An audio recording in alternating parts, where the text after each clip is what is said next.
എല്ലാവർക്കും നമസ്കാരം. ഇന്ന് നമ്മൾ തേനെടുക്കാൻ വേണ്ടി പ്രകൃതി കനിഞ്ഞനുഗ്രഹിച്ച ഒരു സൈറ്റിൽ എത്തിയിരിക്കുകയാണ്.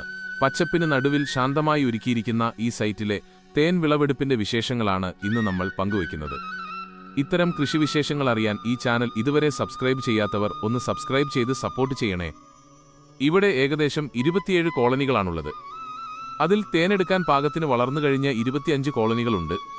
സിംഗിൾ സൂപ്പർ കയറിയ പെട്ടികളും അതോടൊപ്പം തന്നെ ഇരട്ടി വിളവ് തരുന്ന ഡബിൾ സൂപ്പർ കോളനികളും ഇവിടെ സജീവമാണ്. നമ്മൾ ഒരു സൈറ്റിലെത്തിയാൽ ആദ്യം ചെയ്യുന്നത് തേനെടുക്കുന്ന മിഷൻ തണലുള്ളതും നിരപ്പുള്ളതുമായ സ്ഥലം കണ്ടെത്തി അവിടെ മിഷൻ നല്ല ലെവലിൽ വയ്ക്കും. അതിനുശേഷം പെട്ടികൾ കെട്ടഴിച്ച് മുകളിലെ ഷീറ്റുകൾ വശങ്ങളിലേക്ക് സൗകര്യപൂർവ്വം മാറ്റിവെക്കുക എന്നതാണ്. അതിനുശേഷം അടപ്പുകൾ സാവധാനം ഇളക്കി പ്ലാസ്റ്റിക് ഷീറ്റിന് മുകളിലേക്ക് വയ്ക്കും.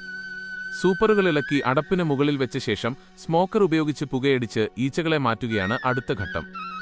ഈച്ചകളെ മാറ്റിയ തേനടകൾ സൂപ്പറിൽ നിന്ന് ഇളക്കി അടുത്തുള്ള മരച്ചുവട്ടിലോ മറ്റോ സുരക്ഷിതമായി മാറ്റിവെക്കുന്നു. ഇനി ഈ അടകൾ മെഷീനിരിക്കുന്ന ഇടത്തേക്ക് എത്തിക്കും. ഇവിടെ ഒരു പ്രത്യേക ഓർഡറിലാണ് അടകൾ അടുക്കി വയ്ക്കുന്നത്.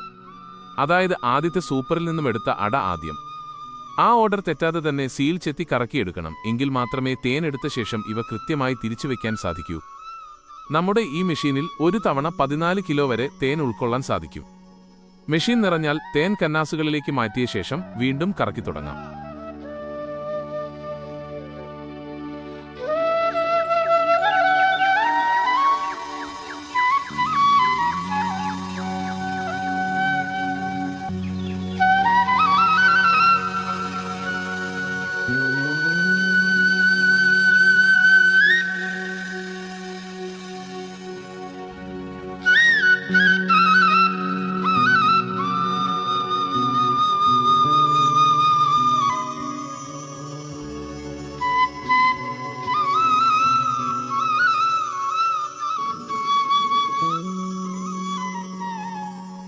ഇന്നത്തെ ഈ വിളവെടുപ്പ് ശരിക്കും ഞങ്ങളെ ഞെട്ടിച്ചു കളഞ്ഞു.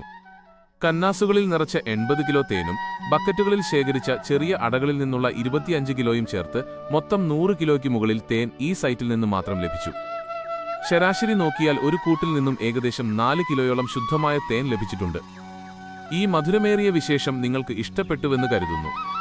പ്രകൃതിദത്തമായ തേൻ ഉൽപ്പാദനത്തെക്കുറിച്ചും കൃഷിരീതികളെക്കുറിച്ചും കൂടുതൽ അറിയാൻ താഴെ കമന്റ് ചെയ്യുക. വീഡിയോ ലൈക്ക് ചെയ്യാനും ഷെയർ ചെയ്യാനും മറക്കരുതേ. അടുത്ത ഒരു വീഡിയോയുമായി വീണ്ടും കാണാം.